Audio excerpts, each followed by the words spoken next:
Assalamualaikum warahmatullahi wabarakatuh. Halo semuanya. Sebelumnya perkenalkan, nama saya Satrio Bagus, absen 29 dari kelas 11 MIPA 1, akan mengawali pembahasan terkait peperangan yang pernah terjadi antara rakyat Indonesia dengan pasukan sekutu.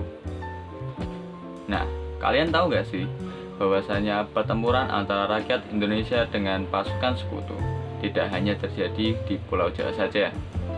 Yap, salah satu peperangan yang pernah terjadi antara pasukan sekutu dengan rakyat Indonesia yakni berlangsung di kota Medan, atau yang sering disebut dengan pertempuran Medan Area.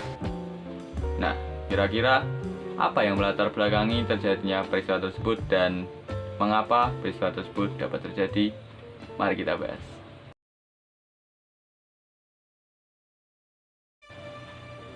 Apa yang dimaksud dengan pertempuran Medan Area?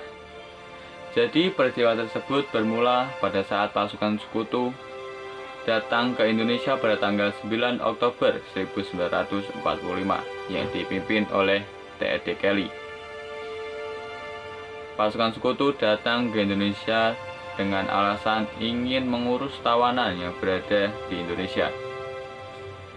Pada awalnya, kedatangan mereka disambut baik oleh Gubernur Sumatera Utara yang bernama Tengku Muhammad Hasan. Namun pada tanggal 13 Oktober 1945, pasukan sekutu dan Netherlands in the Civil Administration atau NICA diketahui telah mempersenjatai KNIL. Apa itu KNIL? Penjelasan lebih lanjutnya akan disampaikan oleh rekan saya. Baik, terima kasih. Sebelum saya menjelaskan apa itu KNIL, izinkan saya memperkenalkan diri terlebih dahulu.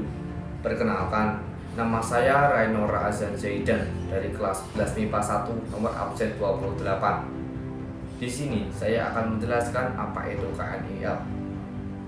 Koninklijk Nederlands Indisch Leger atau yang sering disebut dengan KNIL adalah organisasi angkatan bersenjata yang dibentuk sebagai tentara pertahanan koloni Hindia Belanda atau Netherlands India. KNIL ini dibentuk pada tanggal 14 September 1814 seiring dengan perluasan wilayah kolonial. Meskipun terdapat sumber lain yang menyatakan bahwa KNIL dibentuk pada tanggal 4 Desember 1830 oleh Gubernur Jenderal Johannes van den Bos setelah memenangkan peperangan dengan Diponegoro. Organisasi ini berisi para penduduk golongan Eropa dan golongan non-Eropa seperti golongan timur jauh dan golongan pribumi.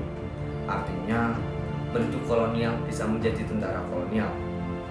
Berkat organisasi ini, Indonesia memperoleh pelatihan atau pengetahuan militer yang diwujudkan dengan kemunculan tokoh-tokoh militer besar Indonesia seperti Dahibunar Simatupang dan Abdul Haris Nasution. KNIL terlibat dalam beberapa konflik militer di Indonesia, mulai dari Perang Patri pada tahun 1821 hingga 1845 menghadapi Tuanku Imam Bonjol, kemudian Perang Jawa pada tahun 1825 hingga tahun 1830 menghadapi Kesultanan Mataram, serta Perang Aceh pada tahun 1873 hingga tahun 1904 menghadapi Kesultanan Aceh. Selain itu, KNIL juga turut berpartisipasi dalam menghalau invasi Jepang ke Pulau Jawa pada tahun 1942. Pasca Perang Dunia II, KNIL berpartisipasi dalam upaya Belanda untuk kembali berkuasa di Indonesia dengan melakukan agresi militer atau politonel aktif sebanyak 2 kali. Seiring dengan perginya Belanda dari Indonesia, para tentara ex-KNIL bergabung dengan Organisasi Militer Republik Indonesia atau yang sering kita sebut Tentara Nasional Indonesia atau TNI. Sekian penjelasan tentang KNIL dari saya. Penjelasan jika ada kesalahan mohon dimaafkan. Penjelasan materi selanjutnya bisa dilanjutkan oleh rekan saya. Terima kasih.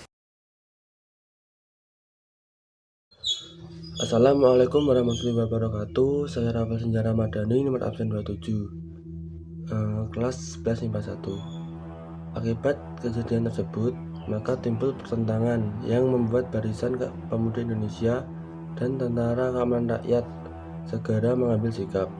Meski begitu, Indonesia tidak begitu saja langsung menyerang sekutu, tapi Indonesia menunggu sekutu melakukan ulah terlebih dahulu. Hingga akhirnya terjadi sebuah insiden merah putih.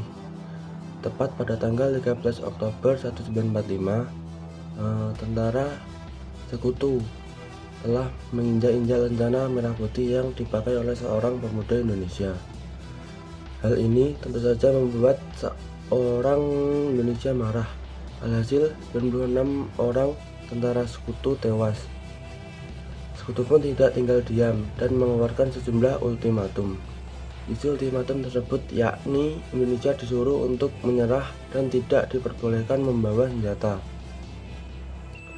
Jadi tentu saja ultimatum tersebut ditolak mentah-mentah oleh rakyat Indonesia.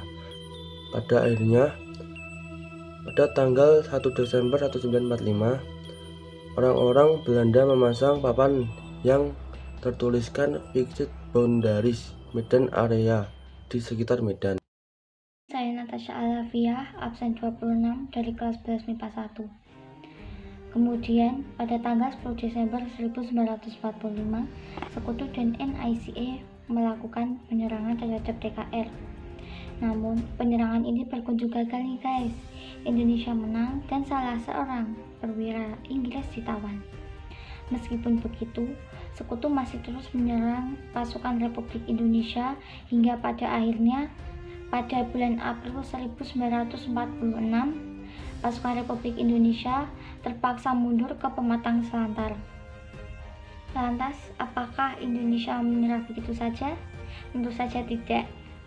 Melainkan dibentuklah Komando Residen Laskar Rakyat Medan Area hingga pada tanggal 15 Februari 1947, Komite Teknis Gencatan Senjata mengadakan negosiasi untuk mengakhiri pertempuran Medan Area. Alhasil, pada tanggal 10 Maret 1947 ditetapkanlah batas-batas daerah untuk menentukan kepemilikan daerah antara Sekutu dan NICE dan TKR. Meski telah diberi batasan, tetapi perselisihan antara Indonesia dan Belanda masih terus berlangsung loh. Hingga 4 bulan kemudian, barulah pertempuran ini dinyatakan berakhir. Kemudian, Belanda pun segera memimpin agresi militer Belanda pertama setelah berakhirnya peristiwa ini.